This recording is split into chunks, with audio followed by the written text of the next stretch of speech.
تو میرے رب نے ہمیں راستہ بتا دیا کہ میرے نبی کا طریقہ تمہیں عزتوں تک پہنچا دے گا، عزتوں کی انتہا تک پہنچا دے گا۔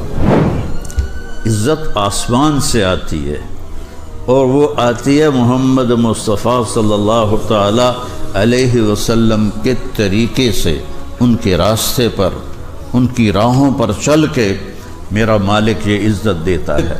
میرے محبوب، مجھے آپ کے رب کی قسم، لا یؤمنون، مجھے ان کا ایمان قبول نہیں ہے، حتی یحکموک فیما شجر بینہم، جب تک آپ کے فیصلے پر یہ راضی نہیں ہوتے مجھے ان کا ایمان قبول نہیں ہے۔ کہ محمد سے وفاتوں نے تو ہم تیرے ہیں، یہ جہاں چیز ہے کہ لوح و قلم تیرے ہیں۔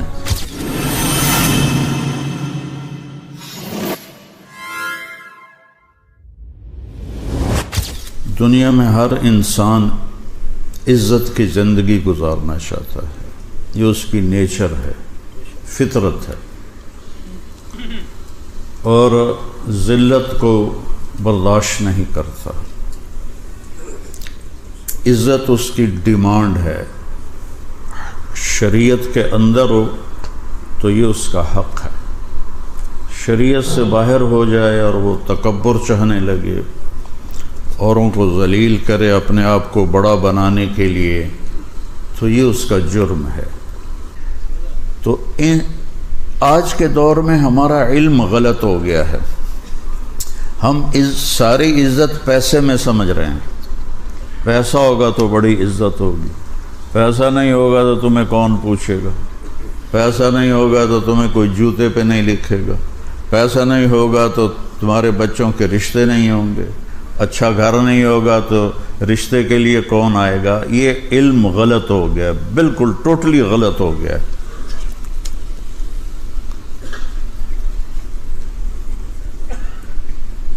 مسلم اور غیر مسلم دونوں ایک پچ پر کھڑے ہوئے ہیں کہ پیسہ ہے تو سب کچھ ہے، پیسہ نہیں تو کچھ بھی نہیں۔ اللہ اپنی کتاب میں کہتا ہے قل اللہم مالک الملک، یہ برمنگم والوں کو بتاؤ کہ میں ہوں ساری کائنات کا بادشاہ، تؤتی الملک من تشاء، جس کو چاہوں بادشاہت دے دوں، وتنزع الملک ممن تشاء، جس سے چاہوں بادشاہی چھین لوں، وتعز من تشاء، جس کو چاہوں عزت دے دوں، وتذل من تشاء، جس کو چاہوں ذلیل کر دوں۔ اسے ذلیل کرنے کے لیے فقیر بنانا نہیں پڑتا، عزت دینے کے لیے اسے مالدار نہیں بنانا پڑتا، اس کا فیصلہ ہے، اس عورت کو عزت دے دو، اس مرد کو عزت دے دو، عزت غلام بن کے اس کے در پہ آ کے کھڑی ہو جائے گی۔ اس کو ذلیل کر دو، ذلت کا ٹاٹ اس کی گردن میں ڈال دیا جائے گا اور دنیا کی کوئی طاقت روک نہیں سکے گی۔ وَتَنزِعُ الْمُلْكَ مِمَّن تَشَاء، جس کو چاہوں بادشاہی دوں، اور پھر کہا جس کو چاہوں نہ دوں، یہ نہیں کہا جس کو چاہوں نہ دوں، کہا وَتَنزِعُ الْمُلْكَ مِمَّن تَشَاء، جس کی چاہوں چھین لوں اس سے۔ کرسی کوئی نہیں چھوڑتا، یہ مسجد کا ممبر بن جائے تو یہ ممبر ہی نہیں چھوڑتا، تو کرسی کہیں چھڑنی؟ تو کرسی کوئی نہیں چھوڑتا، تو اللہ فرماتے ہیں تنزع الملک ممن تشاء، پھر میں جس سے چاہتا ہوں اس کے نیچے سے کرسی نکال لیتا ہوں، کھینچ لیتا ہوں۔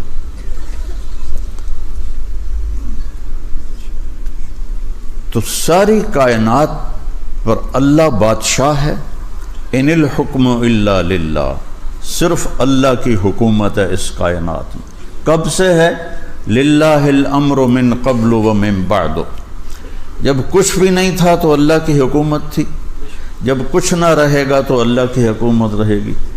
آج جتنی بھی سائنس ہے حکومت اللہ کی ہے۔ ان الحکم الا للہ، صرف اور صرف اور صرف اکیلے اللہ بادشاہ کی حکومت ہے۔ دنیا میں کوئی یہ نہیں کہہ سکتا ہم جو چاہیں کر دیں۔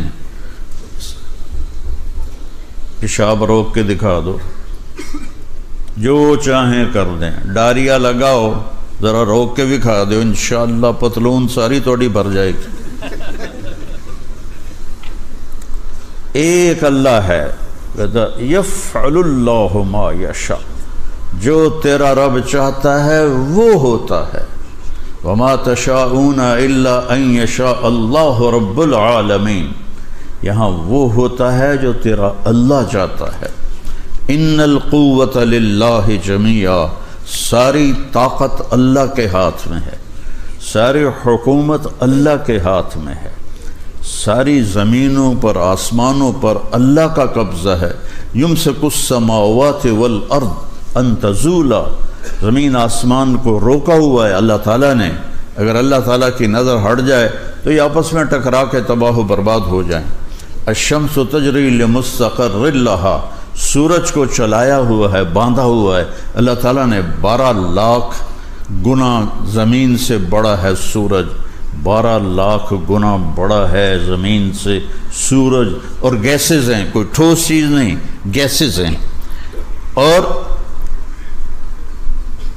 9 لاکھ کلومیٹر فی گھنٹہ اس کی رفتار ہے۔ تمہارے یہاں میل چلتے ہیں تو 6 لاکھ مائل فی گھنٹہ اس کی رفتار ہے، اور وہ گیسز ہیں۔ اور اللہ تعالیٰ فرما رہا ہے للشمس ينبغي لها ان تدرك القمر ولا الليل سابق النهار، سورج میں طاقت نہیں ہے کہ اپنی جگہ سے ذرا بھی ہٹ کے دکھا دے، چاند میں طاقت نہیں ہے کہ گھٹنا بڑھنا روک کے دکھا دے، ستاروں میں طاقت نہیں ہے کہ رک کے دکھا دے، ساری کائنات تو دوڑ رہی ہے، وَكُلٌّ فِي فَلَكٍ يَسْبَحُونَ، دوڑ رہے ہیں۔ وَالسَّمَاءَ بَنَيْنَاهَا بِأَيْدٍ وَإِنَّا لَمُوسِعُونَ، ہم نے آسمانوں کو کھڑا کیا اور ہم اس کو پھیلا رہے ہیں، پھیلا رہے ہیں، پھیلا رہے ہیں، یہ پھیلتی جا رہی کائنات، پھیلتی جا رہی ہے۔ تو مسلمان کا ذہن لا الہ الا اللہ ہے کہ سب کچھ میرے اللہ کا ہے، جو لا کہا وہ لا ہوا، وہ لا بھی اس میں لا ہوا، جز لا ہوا، کل لا ہوا، پھر کیا ہوا؟ اللہ ہوا۔ تو اللہ عزت دے، اللہ بادشاہی، اللہ نے بہت سو، فرعون کو حکومت دی، نمرود کو حکومت دی، حکومت تو جس کو چاہے دے دے، عزت یہاں سے آتی ہے، یہاں سے، دل سے۔ تو اللہ تعالیٰ نے اس کا ایک قانون بتایا ہے، پہلے یہ ذہن بنایا کہ یہاں سب کچھ تیرے رب کے ہاتھ میں۔ هو الذی سخر البحر، سمندروں کو قابو کیا ہوا ہے۔ کون ہے جو سمندر کی موجوں کو کنارے پہ آ کے روک کے دکھا دیتا ہے؟ کون ہے وہ؟ کون ہے جو پانی کو بھاپ بنا کے اٹھاتا ہے؟ اگر سمندر کا پانی کڑوا نہ ہوتا تو دنیا میں بارش نہ ہوتی، بارش نہ ہوتی۔ اگر سمندر کا پانی میٹھا ہوتا تو پوری دنیا میں اس پانی کی بدبو سے دنیا مر جاتی۔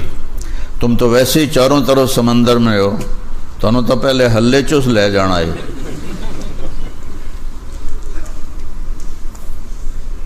پانی اگر میٹھا ہوتا تو اس میں گندگی پیدا ہوتی، اس میں بدبو پیدا ہوتی، وہ بدبو تباہ کر دیتی سب کو۔ اللہ نے اسے کڑوا بنا دیا، نمک ڈال دیا، اور نمک ڈالنے کا کام ہمارے ذمہ ہوتا، بھائی نمک پاؤ سارے، انگلینڈ آلیں دا تو اور کام ہی کوئی نہیں رہ جاؤنا، چاروں پاسے سمندر ڈو ڈو کے مر جانا ہی تو ساں۔ میں قربان جاؤں اس شہنشاہ پر کہ کیا اس کا نظام ہے کہ اس سمندروں میں نمک کیسے ڈالتا ہے۔ کبھی سوچا ہے کہ جتنے دریا چلتے ہیں اوپر سے نیچے کی طرف، وہ زمین کے نمک کو کھینچتے ہوئے چلتے ہیں، اور زمین میں اللہ نے نمک کی تہ کی تہ، قیامت تک دریا چلتے رہے، نمک ختم نہیں ہوگا۔ تو وہ زمین کے کناروں سے، زمین کے نیچے سے نمک کو کھینچتا ہے پانی دریا کا، اور ٹرکوں کے ٹرک، ٹنوں کے ٹن لے جا کر سمندر میں ڈال دیتا ہے، اور چاروں طرف سے دریا وہ نمک لے کر سمندر میں ڈالتے ہیں، جس کی وجہ سے اس کا پانی کڑوا ہوتا ہے اور اس کی وجہ سے ہم محفوظ ہیں اور بارش ہوتی ہے۔ تو اللہ نے پہلے یہ ذہن بنایا کہ یہاں سب کچھ اللہ کے ہاتھ میں ہے۔ تو عزت کیسے ملے گی؟ ایک بڑی خوبصورت آیت ہے، ھذا صراط علی مستقیم، یہ راستہ ہے سیدھا میری طرف آتا۔ عربی قاعدے کے لحاظ سے ہونا چاہیے ھذا صراط الی مستقیم، الی کہتے ہیں طرف کو اور اعلیٰ کہتے ہیں اوپر کو۔ ھذا صراط علی مستقیم، یہ راستہ ہے میرے اوپر سیدھا۔ یہ گجراتیوں کا ہے وہ طریقہ لکھنے کا۔ مولانا عمر صاحب رحمۃ اللہ علیہ ہمیشہ اپنے بیان میں کہتے تھے میں نے اس پر خط لکھا، میں نے اس پر خط لکھا، اس نے مجھ پر خط لکھا۔ وہ گجراتی میں ایسے ہی ہوگا تھا، اس کو وہ اردو میں ویسے ہی ڈھال دیتے تھے، میں نے اس پر خط لکھا۔ ہمارے لیے تو عجیب سا لگتا ہے نا بھئی وہ دوتے کی پائی ہوگا۔ یہاں ھذا صراط الی مستقیم، یہ راستہ ہے میری طرف سیدھا، لیکن اللہ لائے ہیں علی مستقیم۔ تو اس میں اللہ تعالیٰ نے بہت خوبصورت مطلب سمجھایا ہے، بہت خوبصورت، کہ میری طرف جو راستہ آتا ہے اس میں عزت چھپی ہوئی ہے۔ تو اگر الہ کہتے تو یہ مطلب نہ ادا ہوتا۔ اعلیٰ بلندی کے معنی میں ہوتا ہے، بلندی کے معنی میں ہوتا ہے۔ تو میرا اللہ کہہ رہا علی مستقیم، اگر میرے راستے پر چلو گے تو یہ راستہ تمہیں بلندیوں تک پہنچا دے گا، عزتوں تک پہنچا دے گا، اور ساری بلندیاں نیچے رہ جائیں گی اور تم سب سے اوپر ہو جاؤ گے اگر میرے راستے پر چلو گے۔ اور میرے رب کا راستہ کیا ہے؟ وہ ہے محمد الرسول اللہ۔ اس لیے میں نے آیت پڑھی تھی خطبے میں، فلا وربک، میرے محبوب مجھے آپ کے رب کی قسم۔ یہ کیا عجیب قسم ہے، مجھے آپ کے رب کی قسم۔ ایسا لگتا ہے جیسے قسم اٹھانے والا رب کوئی اور ہے اور جس کی قسم اٹھا رہا ہے وہ رب کوئی اور ہے۔ مجھے آپ کے رب کی قسم ہے تو خود، لیکن انداز کیسا ہے؟ فلا وربک، مجھے آپ کے رب کی قسم۔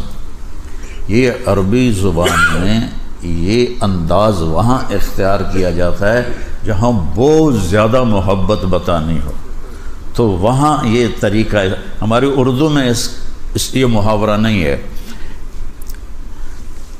اور فارسی میں بھی نہیں ہے، انگلش میں بھی نہیں ہے، کسی زبان میں نہیں ہے سوائے عربی کے۔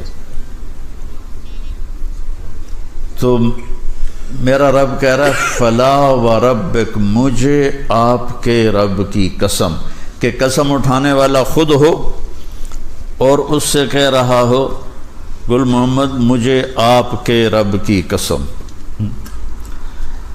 تو یہ اظہار محبت ہوتا ہے۔ تو اللہ کہہ رہا ہے مجھے تیرے رب کی قسم۔ تو اللہ کے سوا کوئی اور رب ہے ہمارے نبی کا؟ میری بات سمجھ رہے ہو؟ وہ کچھ سرتا ہلاؤ، میری بات سمجھ رہے ہو نا؟ کہ کہنے والا کیا کہہ رہا ہے؟ خود رب ہے، خود قسم اٹھا رہا ہے اور کہہ رہا ہے آپ کے رب کی قسم۔ یہ اظہار محبت کی آخری شے ہے۔ میرے محبوب مجھے آپ کے رب کی قسم، یہ برمنگم والوں کو بتا دو جب تک آپ کی غلامی میں نہیں آئیں گے میں ان کا کوئی چیز ان کی قبول نہیں کروں گا۔ غلامی میں آنا پڑے گا کہ محمد سے وفاتوں نے تو ہم تیرے ہیں، یہ جہاں چیز ہے کیا لوح و قلم تیرے ہیں، یہ کرنا پڑے گا۔ فلا وربک، میرے محبوب مجھے آپ کے رب کی قسم، لا یؤمنون، مجھے ان کا ایمان قبول نہیں ہے، حتی یحکموک فیما شجر بینہم، جب تک آپ کے فیصلے پر یہ راضی نہیں ہوتے مجھے ان کا ایمان قبول نہیں ہے۔ تو میرے رب نے ہمیں راستہ بتا دیا کہ میرے نبی کا طریقہ تمہیں عزتوں تک پہنچا دے گا، عزتوں کی انتہا تک پہنچا دے گا۔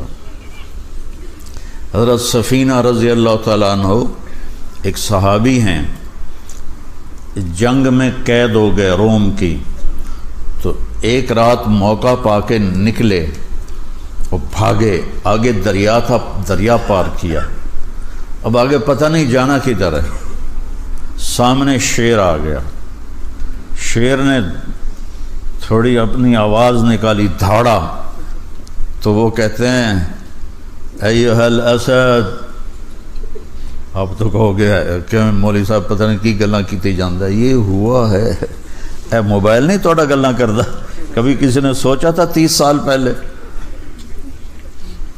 تو وہ تار جڑا ہوا تھا اللہ سے، ایھا الاسد انا مولا رسول اللہ صلی اللہ علیہ وسلم، اے شیر میں اللہ کے نبی کا غلام ہوں، مجھے راستہ دکھا۔ تو شیر جعل یبسبس، یبسبس ہوتا ہے کیسے اپنی دم ہلانا، دم ہلانا ہوں ہوں ہوں ہوں ہوں ہوں ہوں کرنا، جیسے گھر میں پالتو کتے اور ایسے اپنی دم ہلاتے ہیں، تو شیر ان کو آ کے ایسے اس نے دھکا دیا اور اپنی دم ہلانے لگا اور آگے چل پڑا، چلتے چلتے چلتے چلتے جہاں صحابہ کا لشکر موجود تھا وہاں جا کے پہنچا کے پھر کھڑا ہو کے ایسے دیکھنے لگا، جی ہن چھٹی ہے چلا جاؤں، تو انہوں نے فرمایا اذهب جا، وہ واپس چلا گیا۔ یہ عزت ملی ہے در مصطفیٰ سے۔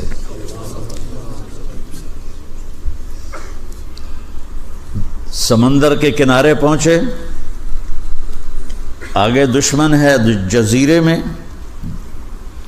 دارین ایک جزیرہ ہے، کشتیاں کوئی نہیں، اور کشتیاں بنائیں تو اتنے میں دشمن تیار ہو جائے گا جنگ کے لیے، تو کیا کیا جائے؟ علا بن حضرمی رضی اللہ تعالیٰ عنہ گھوڑے سے اترے، 2 نفل پڑھے، اور ہماری طرح نہیں کوئی لمبی دعا مانگی، 2 نفل پڑھے، یا علیم یا حلیم یا علی یا عظیم، 4 ناموں سے اللہ کو پکارا۔ اجزنا، ہمیں راستہ دے، ہم نے دشمن تک جانا ہے، تیرے لیے جا رہے ہیں۔ تو ایک دم سمندر کا پانی غائب ہو گیا، اور کہا سم اللہ واقتحموا، پڑھو بسم اللہ اور کود جاؤ۔ ابو ہریرہ فرماتے ہیں فسمینا، ہم نے کہا بسم اللہ واقتحمنا، اور ہم نے اپنے اونٹ سمندر میں ڈال دیے، فما بل الماء اسفل خفاف ابلنا، اور سمندر نے ہمارے اونٹوں کے پیر بھی تر نہ کیے۔ عزت آسمان سے آتی ہے، اور وہ آتی ہے محمد مصطفیٰ صلی اللہ تعالی علیہ وسلم کے طریقے سے، ان کے راستے پر، ان کی راہوں پر چل کے میرا مالک یہ عزت دیتا ہے کہ ساری کائنات اللہ مسخر فرما دیتا ہے۔